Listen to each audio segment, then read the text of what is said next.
Ya, alhamdulillah beberapa hari yang lalu, pekan lalu sudah turun.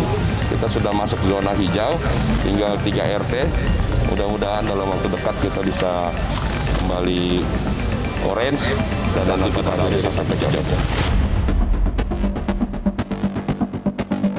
PPKM level 4, 3, dan 2 di Bali akan diperpanjang sampai tanggal 23 Agustus 2021. Itu pemerintah akan memperluas cakupan kota di level 4 yang dapat melakukan uji coba ini.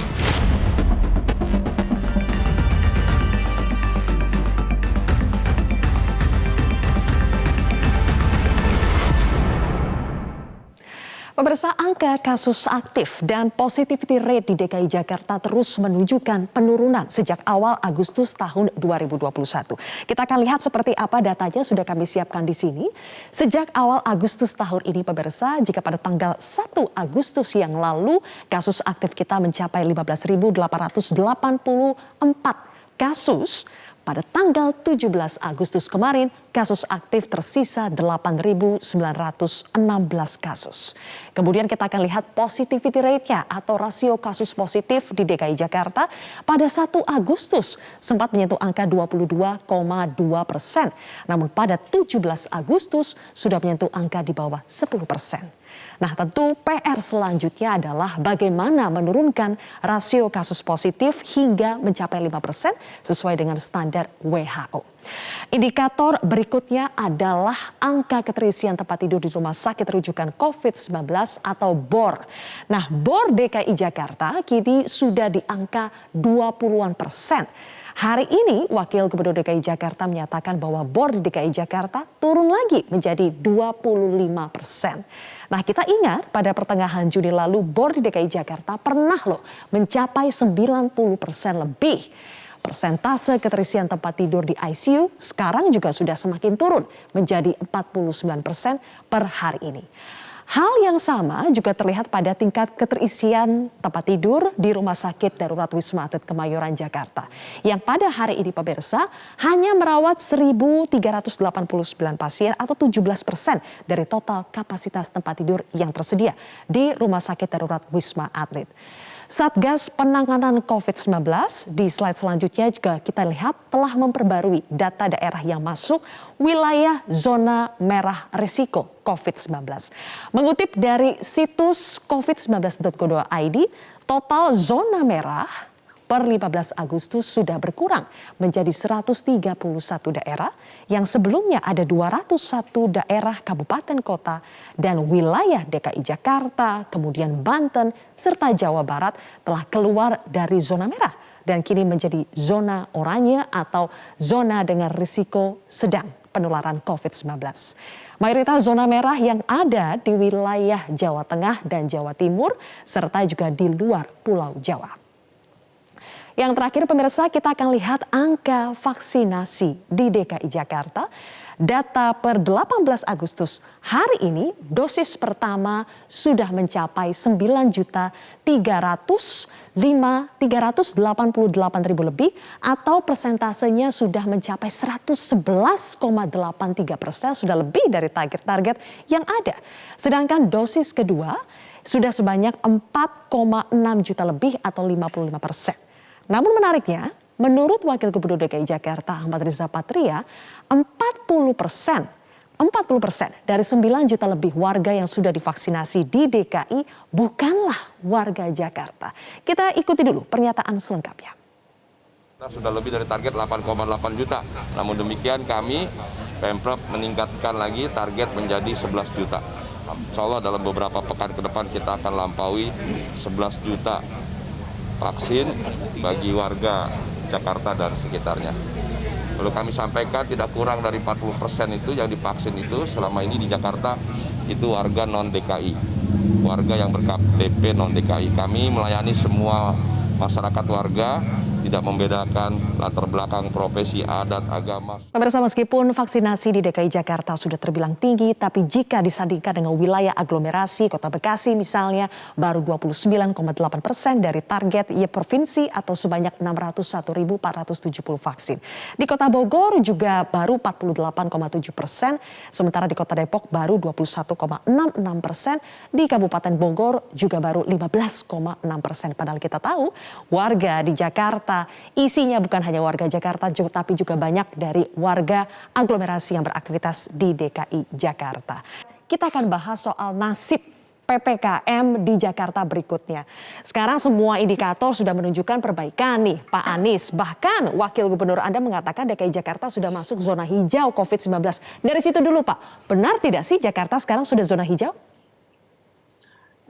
Begini, sebenarnya warna itu bisa gonta-ganti ya, tapi saya sendiri selalu menggunakan patokan-patokan angka-angka yang biasa kita rujuk.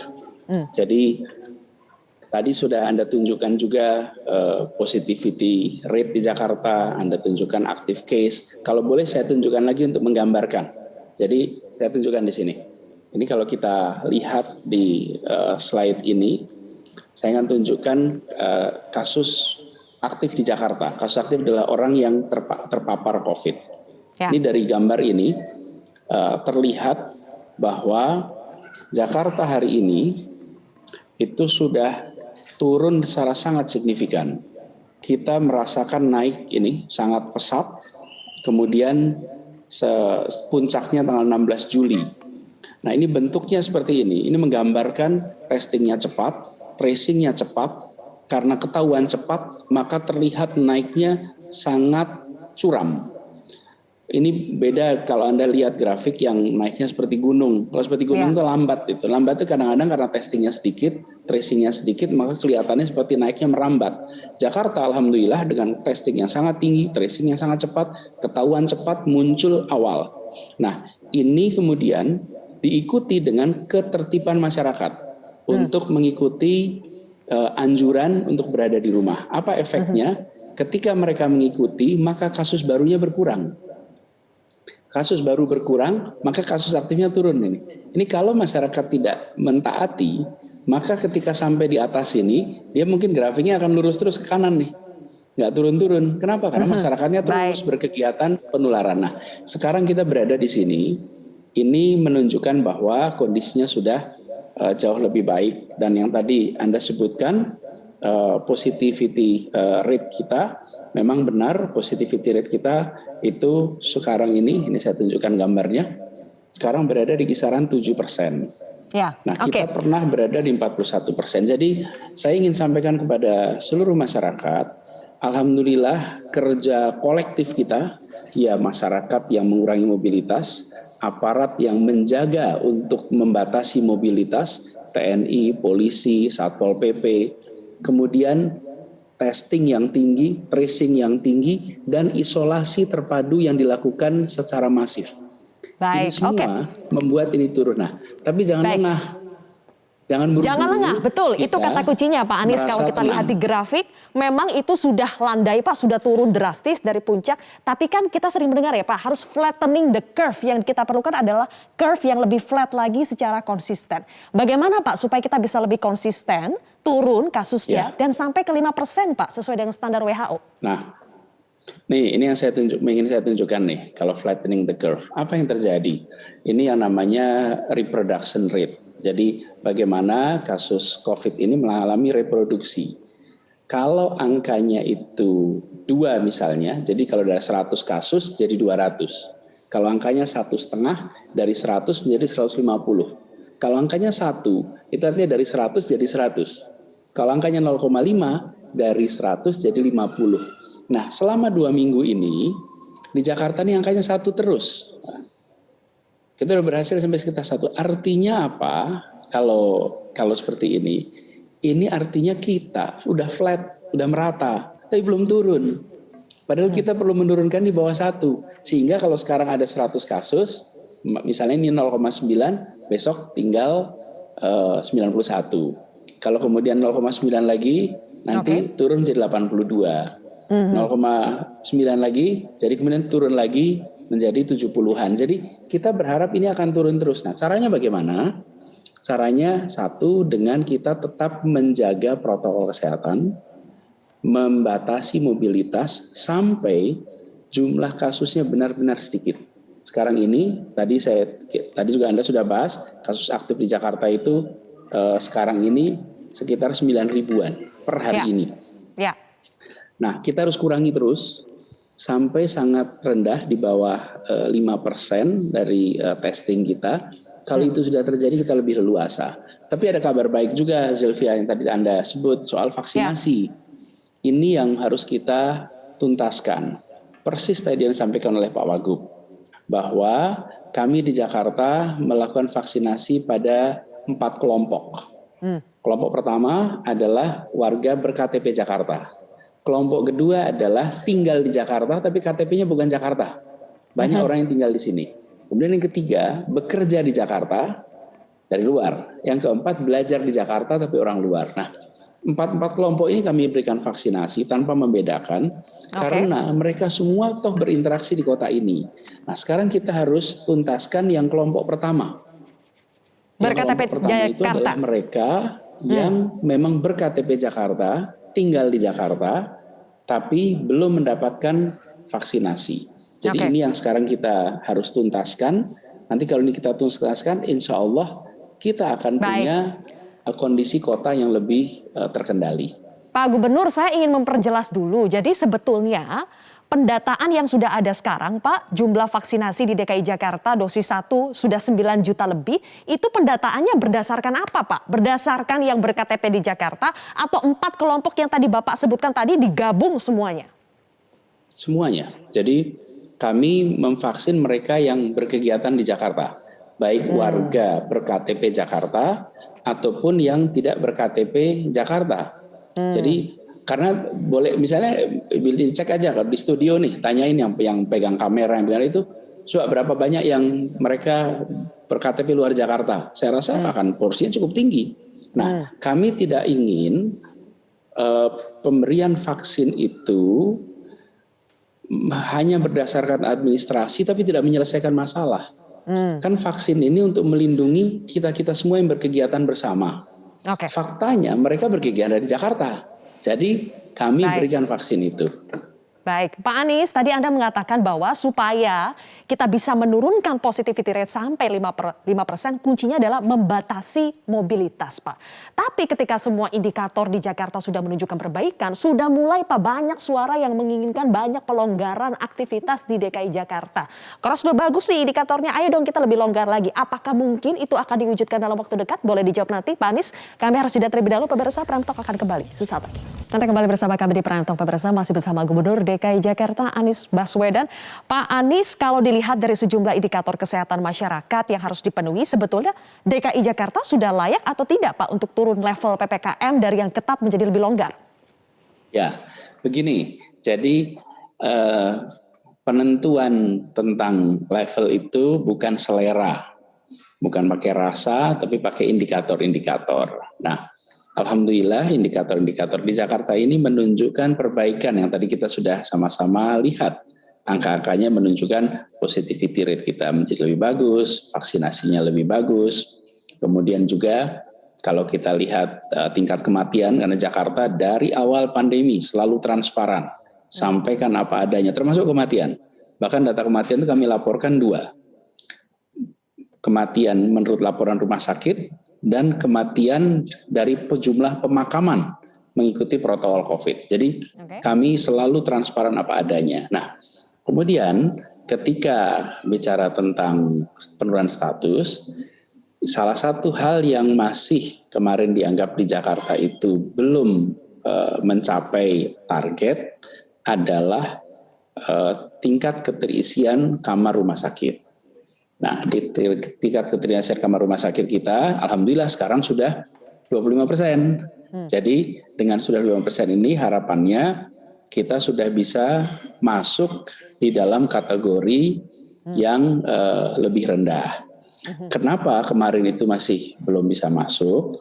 Karena sebagian dari pasien yang kita rawat di Jakarta antara 24 sampai 30% adalah warga luar DKI. Tapi mereka berobatnya di Jakarta, mereka dirawatnya di sini, karena itu tercatatnya sebagai pasien DKI. Walaupun mereka bukan berasal dari DKI. Nah, ini sudah dikoreksi, sudah dibahas. Nah, sekarang kita berharap mudah-mudahan dengan angka-angka seperti ini, kita ke depannya akan bisa memulai lebih banyak aktivitas. Tapi walaupun begitu, saya ingin garis bawahi, jangan sampai kita kemudian lepas kendali. Pengalaman bulan Juni, Juli itu bukan pengalaman yang mengenakkan untuk diulang. Tidak ada yang ingin mengulangi peristiwa bulan Juni, Juli.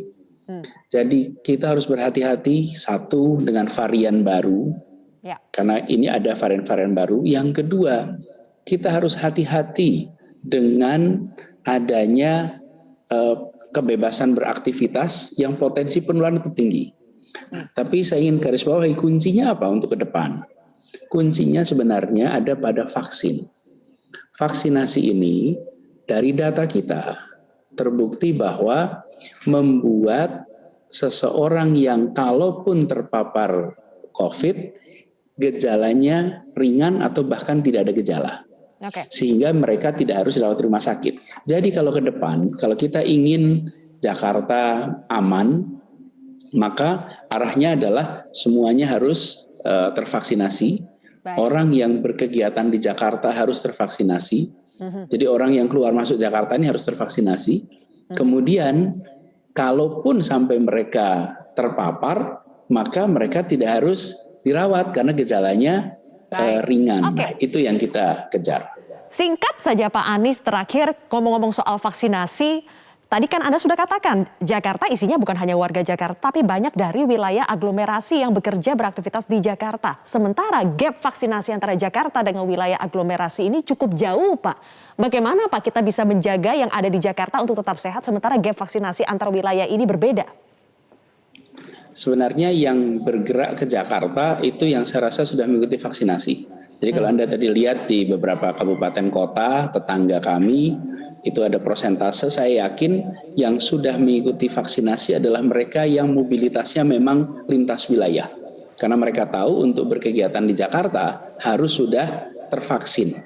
Jadi sekarang kita tuntaskan dulu Jakarta, tambahannya mereka-mereka yang tinggal di sini yang belum, dan mereka yang bermobilitas ke Jakarta bisa ikut vaksin di sini, dan itu sudah kita kerjakan sejak awal, sehingga harapannya nanti secara bertahap Jakarta dan tetangga-tetangga semuanya nanti bisa 100% tervaksinasi, sehingga kita bisa terhindar dari kondisi yang parah kalaupun sampai terpapar COVID. Oke, sekali lagi catatannya kita tidak boleh hilang kendali ya Pak. Kita tetap harus mawas diri, menjaga protokol kesehatan, tidak boleh lengah sedikit pun. Terima kasih Gubernur DKI Jakarta Bapak Anies Baswedan telah bergabung bersama kami di Prime Talk hari ini.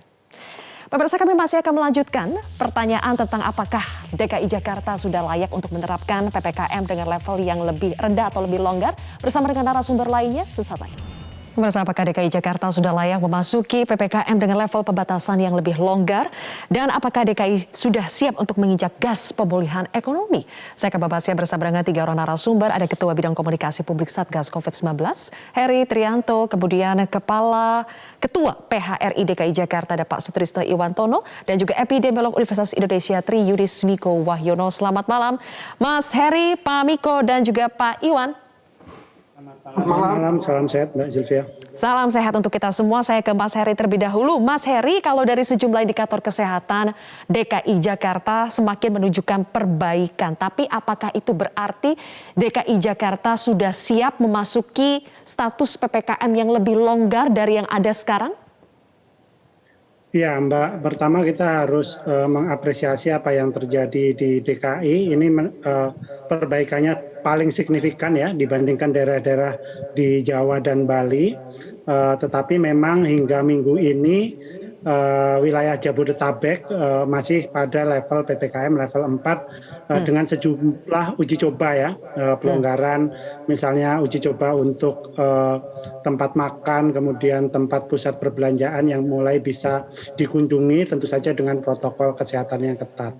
Tetapi situasinya sekarang asesmen situasinya masih di level 4 karena memang beberapa indikator menyangkut transmisi komunitas, baik itu kasus konfirmasi, pasien rawat inap maupun kematian dan transmisi komunitas itu masih di level 3 dan 4. Jadi kalau asesmen WHO, kalau masih ada salah satu di antaranya di level 4, maka kemudian asesmennya adalah di kategori yang paling besar gitu, di 4 seperti itu.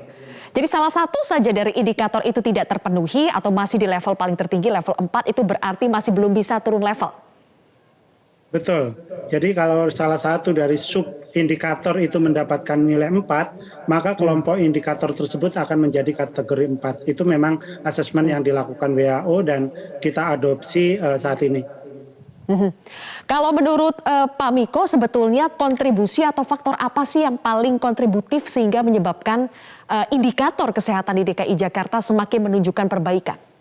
Dari PPKM-nya kah yang berhasil membatasi mobilitas penduduk atau dari vaksinasinya karena lajunya paling tinggi? Ya, jadi kalau lihat COVID-19 di DKI, menurut saya vaksinasinya sudah mencapai 9 juta, sayangnya bukan warga Jakarta saja. Kemudian vaksinasi yang 2 dosis itu sudah mencapai 4 juta, juga bukan DKI saja, warga DKI saja. Jadi itu tidak bisa dipakai ukuran untuk melihat pelindungan warga DKI Jakarta. Kedua adalah positivity rate sudah turun menjadi 7% kemarin. Kemudian menurut saya positivity rate bisa diandalkan. Kalau tesnya Jakarta bisa diandalkan, cuman jumlah kasusnya menurut saya masih tinggi begitu, masih 1.000 sehari. Jadi mana mungkin dia turun dengan transmisi yang begitu banyak begitu. Jadi menurut saya hati-hati dalam menurunkan level ini. Kalau dia masih di level 4, walaupun positivity rate-nya itu sudah turun, tapi itu masih berisiko. Jadi saya melihat ada data yang janggal, kasus hariannya masih tinggi, tapi positivity rate-nya turun karena tesnya banyak di DKI Jakarta, bukan hanya untuk warga DKI. Jadi menurut saya itu yang menyebabkan positivity rate di DKI Jakarta turun. Jadi menurut saya harusnya ini menjadi pelajaran buat Satgas untuk menstandarisasi semua ukuran atau indikator-indikator daerah begitu. Baik itu positivity rate dan juga tesnya, kemudian kontak tracing-nya. Kontak tracing-nya saya melihat belum ada perbaikan. Jadi menurut saya kalau nggak standar, itu akan menyulitkan membaca indikator-indikatornya, Mbak Cynthia, begitu. Oke, supaya datanya tidak janggal seperti yang disebutkan oleh Pak Miko tadi, Mas Heri, bagaimana upaya dari Satgas untuk menstandarisasi hal tersebut sehingga data-data yang ditunjukkan itu betul-betul data real, bukan data yang overclaim? Iya, betul. Ini yang memang harus kita waspadai ya, harus kita benar-benar lihat. Makanya kalau sebenarnya perbaikan data ini sedang dilakukan, seperti yang kemudian disampaikan oleh Pak Luhut beberapa waktu lalu, salah satu indikator kematian ya, yang dimana masih begitu banyak pasien yang sudah 21 hari dirawat, ternyata datanya masih ada di data nasional gitu sebagai kasus aktif misalnya seperti itu. Padahal kalau di 21 hari itu mestinya sudah close case gitu. Apakah dia sembuh total atau yang pasiennya itu meninggal seperti itu. Nah, ini yang akan diperbaiki dan rasanya konsolidasi ini terus dilakukan dan mudah-mudahan dalam minggu depan kita sudah mendapatkan data yang real sehingga analisa yang kita hasilkan juga jauh lebih presisi. Oke, Pak Iwan, kita masih menunggu asesmen dan juga perbaikan-perbaikan data sehingga masih belum ada kepastian juga sampai sekarang untuk pihak pengusaha apakah nanti kondisi di Jakarta akan semakin membaik, akan semakin longgar aktivitas ekonominya. Sejauh ini bagaimana tanggapan dari PHRI, Pak? Apakah sudah tidak sabar, sudah mau aktivitas ekonomi kembali diperlonggar di Jakarta karena sudah indikatornya sudah banyak yang menunjukkan perbaikan?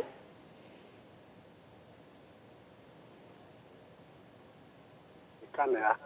Dan tentu kita berharap agar ini segera bisa melonggarkan kondisi ekonomi ya. Karena memang kita sudah terlalu lama menderita ya. Dan kita saya kira prinsipnya mendukung tindakan yang dilakukan oleh pemerintah selama ini untuk bisa menurunkan semaksimum mungkin penularan ini.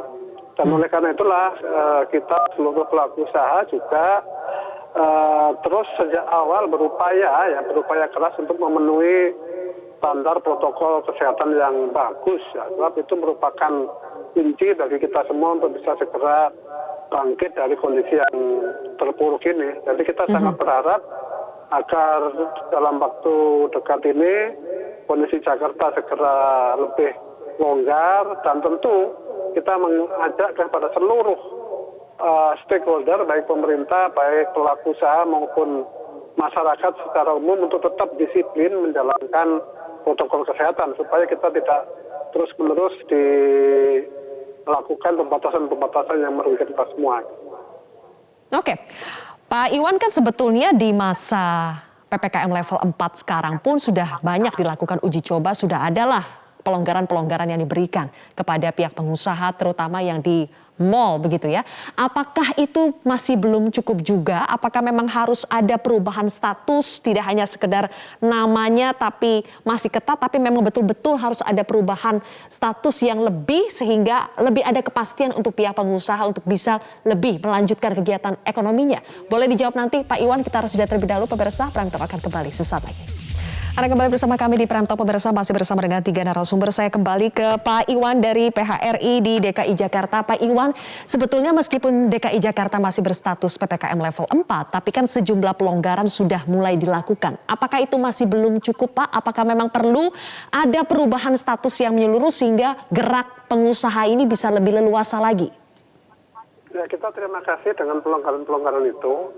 Tapi bersamaan dengan pelonggaran itu juga ada pengetatan ya. Misalnya kita bicara ya, misalnya kalau ada tamu ke hotel wajib untuk menunjukkan sertifikat vaksin. Padahal tamu-tamu hotel itu kebanyakan dari luar Jakarta. Kalau Jakarta ini tingkat vaksin sudah sangat tinggi ya, sangat bagus. Tapi di luar Jakarta kan masih rendah. Sehingga mereka kadang-kadang masuk ke Jakarta karena ketentuan itu, padahal dia sudah beli voucher, akhirnya menjadi masalah. Ya. Oleh karena itu kita ya mengusulkan, ya ini kondisi sudah bagus ini, tolong disediakan juga sentra vaksinasi bagi tamu hotel yang sudah terlanjur beli voucher, dan itu nggak mungkin dibatalkan, tetapi memang dari luar Jakarta sehingga dia tidak bisa menunjukkan sertifikat vaksin. Ini saya kira hal penting yang harus kita lihat di lapangan ya. Oke, jadi siap untuk mengikuti regulasi para pengusaha ini, tapi tolong diberikan kemudahan-kemudahan begitu ya Pak, seperti misalnya tadi membuat sentra vaksinasi untuk warga di luar DKI Jakarta. Baik, kemudian untuk Pak Miko Anda pernah mengeluarkan statement kalau Jakarta ini sebetulnya sudah hampir mencapai herd immunity kalau dilihat dari laju vaksinasi dan juga jumlah orang yang sudah pernah terinfeksi. Tapi di sisi lain ada juga Pak yang bilang kita tidak boleh cepat-cepat bilang bahwa kita akan mencapai herd immunity karena itu akan bahaya juga. Ukurannya apa? Di DKI Jakarta itu banyak yang sudah pernah terinfeksi tapi kemudian kena lagi. Kemudian laju vaksinasinya juga bukan semuanya warga DKI Jakarta, banyak warga dari luar DKI Jakarta juga. Jadi gimana Pak supaya kita tidak overclaim ini kita akan mencapai DKI Jakarta akan segera mencapai herd immunity? Ya. Jadi herd immunity itu adalah kekebalan populasi, itu bisa dari infeksi alami, bisa dari vaksinasi. Nah, pada prinsipnya orang yang kena vaksinasi atau infeksi alaminya dia sudah membentuk imunitas atau antibodi di dalam tubuhnya. Tapi kemudian kadar antibodi itu harus tertentu kalau mau terproteksi dari infeksi COVID. Nah, masalahnya adalah infeksi COVID bisa terjadi kalau kadar antibodinya di bawah level yang protektif begitu. Jadi menurut saya herd immunity jangan terlalu diharapkan dapat terjadi. Kalau kata Kemenkes itu cakupan dari herd immunity kalau cakupan sudah 70% dan WHO juga menyarankan pada awal-awal herd immunity akan dicapai bila orang divaksinasi atau orang infeksi alami telah mencapai 70%. Jadi saya hanya mengikuti apa yang dikatakan oleh WHO dan Kemenkes. Jadi itu herd immunity. Nah kemudian kalau ini ada infeksi ulangan dari orang yang terinfeksi alami dan orang yang dari vaksinasi ada infeksi, kemudian itu namanya infeksi ulangan. bisa terjadi, tapi itu nggak besar dan orang yang terinfeksi lebih ringan terinfeksinya. Jadi menurut saya vaksinasi atau cakupan imunisasi alami ini bisa dijadikan untuk menurunkan wabah menjadi endemis. Baik, oke. Terakhir untuk Mas Heri beberapa kali pelonggaran yang kita lakukan itu menimbulkan risiko terhadap kesehatan dan tentu saja kita tidak mau ini terulang kembali ketika kita sudah buru-buru euforia dengan hasil yang baik, kemudian langsung melakukan pelonggaran. Sekali lagi, bagaimana menyeimbangkan antara gas dan rem supaya kita tidak terburu-buru dan salah lagi dalam mengambil langkah? Iya, benar. Makanya kita juga sangat berhati-hati ketika di Jakarta indikatornya juga baik. Kita belum turunkan ke levelnya ya. Ini salah satu bentuk kehati-hatian kita sambil kita menyiapkan sebuah skema baru protokol kesehatan yang memang benar-benar aman gitu ya terhadap kemungkinan lonjakan penularan. Ini sudah dilakukan seperti kemarin uji coba di 5 kota untuk aktivitas di pusat perbelanjaan. Itu datanya juga kita tahu ada 1 juta masyarakat yang kemudian ternyata bisa secara patuh dan disiplin, mereka sudah divaksin dalam kondisi kesehatan yang juga cukup bagus untuk masuk dalam mal atau pusat perbelanjaan yang ada di kerumunan. Jadi ini memang sedang benar-benar kita siapkan, Mbak. Jadi ke depan mudah-mudahan ini akan semakin baik sehingga pada saat yang bersamaan kita bisa hidup berdampingan dengan COVID ini. Baik, terima kasih Mas Heri Trianto, Pak Yunis Miko, dan juga Pak Sutrisno Iwantono telah bergabung bersama kami di Prime Talk hari ini. Pemirsa, demikianlah Prime Talk untuk saat ini. Saya Zilvia Iskandar mewakili rekan-rekan bertugas mengucapkan terima kasih atas kebersamaan Anda. Ingatlah selalu untuk menerapkan protokol kesehatan dan tetaplah bersama kami di Metro TV.